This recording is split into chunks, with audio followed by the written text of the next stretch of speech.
తాను వ్యక్తిగతంగా మాట్లాడితే జగన్ ఇంట్లో నుంచి అడుగు కూడా బయట పెట్టలేరని కాంగ్రెస్ రాష్ట్ర అధ్యక్షురాలు షర్మిల ధ్వజమెత్తారు. వైసీపీ పాలనలో 5 ఏళ్లు రాష్ట్రం మొత్తాన్ని దోచేశారని ఆరోపించారు. ఋషికొండలోని కొండ లేకుండా చేశారని నిర్లక్ష్యం, అవినీతి గురించి, మద్య నిషేధం అని చెప్పి కల్తీ మద్యం అమ్మడం గురించి మాట్లాడితే అది వ్యక్తిగతమా అంటూ ప్రశ్నించారు. సెకీ ఒప్పందంలో జగన్ అవినీతిపై అన్ని ఆధారాలు దగ్గర పెట్టుకుని కూటమి ప్రభుత్వం ఎందుకు మౌనంగా ఉంటోందని షర్మిల నిలదీశారు.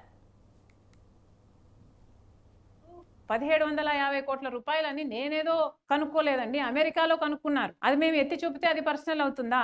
గంగవరం పోర్టు రాజశేఖర రెడ్డి గారు 30 సంవత్సరాలలో పోర్టు మళ్ళీ ప్రభుత్వం చేతుల్లోకి రావాలి అని ఉద్దేశిస్తే మీరు మాత్రం అదానికి కేవలం 600 కోట్ల రూపాయలకు 9000 కోట్లు విలువ చేసే ప్రాజెక్టుని షేర్ని 15 సంవత్సరాలు అయ్యేపోయింది. ఇంకో 15 సంవత్సరాలకు ఆ పోర్టు మళ్ళీ ప్రభుత్వం చేతిలోకి వచ్చేది. అది మేము మాట్లాడితే ఇది పర్సనల్ అవుతుందా? పోనీ ఏది పర్సనల్ అవుతుందో చెప్పండి. వివేకానంద రెడ్డి గారి గురించి మాట్లాడితే పర్సనల్ అవుతుందా? వివేకానంద రెడ్డి గారు ప్రజల మనిషి కాదా? అంత గొప్ప నాయకుడు వివేకానంద రెడ్డి గారు. ఈయనను హత్య చేయించారు అని సిబిఐఏ అవినాష్ రెడ్డిని ఛార్జ్ షీట్ లో చేరిస్తే అలాంటి వాళ్ళని మీరు పక్కన పెట్టుకొని తిరుగుతున్నారని మేమంటే అది పర్సనల్ అవుతుందా?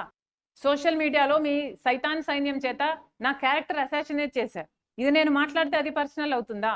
నన్నే కాదు కదా, ఎంతమంది మహిళలను, మిగతా లీడర్ల భార్యలను కూడా, వాళ్ళ ఇంట్లో ఆడవాళ్ళను కూడా మీరు అనలేదా? మరి ఇది సోషల్ ఇష్యూ కాదా? ఇప్పుడు వచ్చిన అలిగేషను కాకినాడ పోర్టులో జగన్మోహన్ రెడ్డి గారు ఆయన దగ్గర వాళ్ళు ఒత్తిడి చేసి ఆ షేర్స్ని రాపించుకున్నారు, తక్కువ ధరకే రాపించుకున్నారు అన్నది అలిగేషను. ఇదే డిట్టో అలిగేషన్ కృష్ణపట్నం పోర్టుకు కూడా ఉంది. గంగవరం పోర్టులో కూడా ఇదే జరిగింది. కాకపోతే అది ప్రభుత్వ వాటా, ప్రజల ఆస్తి. ఇదే జరిగింది. అన్ని పోర్ట్ల మీద ఎందుకు ఎంక్వైరీ వేయటం లేదు అని అడుగుతున్నాం చంద్రబాబు గారిని. అక్రమం జరిగింది, అవినీతి జరిగింది అని మీరు రోజు బ్యానర్ ఐటమ్లు పెట్టి రాస్తున్నారు కదా, మరి ఎంక్వైరీ కూడా జరగాలి కదా, శిక్ష కూడా పడాలి కదా, దోషులు ఎవరో తేలాలి కదా. చేయండి, ఎంక్వైరీ వేయండి. అన్ని పోర్ట్ల మీద ఎంక్వైరీ వేయండి. గంగవరం మీద వేయండి, కృష్ణపట్నం మీద వేయండి, కాకినాడ పోర్టు మీద కూడా వేయండి. ఈ మసీదు కింద శివలింగం ఉంది అంటూ బీజేపీ చేస్తున్న ప్రచారానికి ఇన్సెక్యూరిటీకి గురై అక్కడ గొడవలు జరిగి 20 మందికి గాయాలు, 4 మరణించడం జరిగింది. బీజేపీ పార్టీ సమాధానం చెప్పాలి. దీనికి బాధ్యులు ఎవరు? ఇన్ని ప్రాణాలు పోయాయి అంటే వాళ్ళని పొట్టను పెట్టుకుంది బీజేపీ పార్టీ కాదా, ఆర్ఎస్ఎస్ కాదా?